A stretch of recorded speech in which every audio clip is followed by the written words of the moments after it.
So what made you make the switch? I saw TNA growing, and I wanted to be a part of history. WWE was kind of running me into the ground. I was doing over 300 dates a year. It started getting really hard on my family, hard on me. I had a lot of injuries. I had 4 neck injuries. I had two neck surgeries, broken bones, and I was still wrestling full time. I was never getting any time off. And I talked to Dixie Carter of TNA, and she said, Kurt, whenever you don't feel good, whenever you're injured, you don't have to wrestle. And if you don't want to show up for TV for some reason, for some problem that you're having, you don't have to do that. We'll still pay you. And it was like, actually, somebody really cares about me. You know, I wasn't just some piece of meat. And I had a lot of opportunities passed up in Hollywood because Vince McMahon kind of passed them up, wouldn't let my career explode onto the acting circuit where I wanted to go. Dixie Carter has done the opposite. She's actually went out and got me movie parts. And so she thinks the more popular I get, the more popular TNA gets. Vince is the other way. He wants to keep it contained. He has his own WWE films. Actually, I was going to be in his next movie before I quit, but it just, to me, it just wasn't worth the money being there. And although TNA's paying me very well, and I'm very happy with my money and the progress we're making, I think that within a year or two, the ratings are going to switch and flip-flop, and you're going to have ratings war. You're going to have TNA versus WWE. We're getting 2 hours in October, so that's good. 2 hours on Spike. You were big with WWE. Were they really upset when you left? I was their top talent. I was making the most money on the roster, therefore being in the most main events, utilized the most at every house show, every TV, every pay-per-view. Yeah, they lost a big wrestler.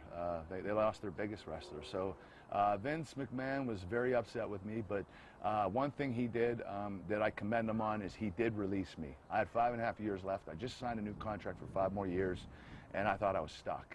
And I was very sad and very upset going into a meeting with him when I asked to quit. And he got very angry at me, but at the end, he saw that I was hurting deeply inside, and he didn't want to feel that guilt, I don't think. And he said, Kurt, I'll let you go. And you know what, in 6 months, if you want to come back, come on back. And I commend him for that because, you know, he didn't know it, but I already had my eyes set on TNA. But thank God I got here, and you know, it's great because it's so exciting because every week our ratings keep going up just a little bit, little by little. And it's exciting to be a part of that, you know. TNA started from nothing 5 years ago. Now we're, you know, mainstream, right there, almost there with WWE. We're actually equal to the ratings with ECW. We're only 1 point behind Raw. So yeah, we're actually growing very quickly. And unfortunately, Raw is losing ratings. They just did their worst rating in the last 7 years this past week. But TNA, you know, there's a new program in town. There's a new show in town, and people are loving it. So I'm glad I'm a part of it. So do you think part of the rating slip is because there's too much talking on the other ones and not enough wrestling? I think it's, you know what, things are stale. Guys are getting hurt. They don't have as much talent as people think they do. They have the ideal 6'4", 275-pound monster-looking guy, but that isn't going to flip the bill. When it comes down to it, people want to see performance at pay-per-views. We got some of the best wrestlers in the world. Our X division alone is worth the money in pay-per-view. And then you add the heavyweight division with me, Samoa Joe, Christian, Abyss, Sting. We got 15 main eventers in the main event right now, and then we have our X division. You can't get a better wrestling company. WWE doesn't even pale in comparison to the talent in TNA's roster. That's another reason why I went down to TNA, is because I saw how many guys that I could have tremendous matches with. And WWE, I started getting limited near the end. I was looking around saying, geez, where do I go next? Mark Henry, Batista? You know, those guys weren't real good wrestlers. Even John Cena will admit he's not a good wrestler. He's a great entertainer. But as far as wrestling, he gets the job done. But he's not one of 10 best wrestlers in the world, no. Although he's very popular. Okay, just two more quick questions. Okay, one's gonna be you don't have to answer if you don't want to. No. Chris Benoit, what happened? I know Chris. I've known Chris for a very long time. He had a lot of personal problems.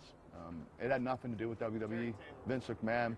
See, it all comes down to, you know, do you want to be a part of WWE, and do you want to be a part of that roster and have to work that much? And every wrestler can make their own decision. Eddie Guerrero, God bless him, God rest his soul. He made a decision to keep going full time. I think Eddie should have been part-time. He died from exhaustion. He had a heart attack. Chris Benoit, he was having some marital problems. Being on the road wasn't helping him very much. But, these guys made their own decisions to continue to wrestle. What they should have done is quit.